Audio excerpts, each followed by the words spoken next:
Pripravili sme si drobnú zmenu, ako sa zobrazuje suma úhrad, respektíve suma zákazky a zálohy k zákazke. Takže aby som vám to ľahko vysvetlil, tak sme sa rozhodli ukázať vám to fyzicky na počítači v našom deme.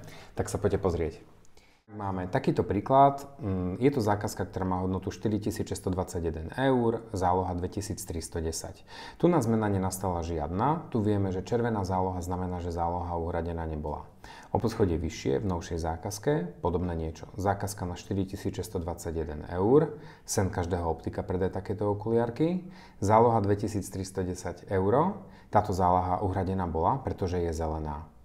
Keď sa pozrieme o dve poschodia vyššie, v tomto prípade vidíme, že zákazka 4621 eur a rovnako zelená záloha v celkovej výške znamená, že v tejto situácii, v tejto zákazke bol už vytlačený aj riadny finálny pokladničný doklad, teda nie len zálohový, lebo celková cena zákazky je v plnom zelenom rámčeku.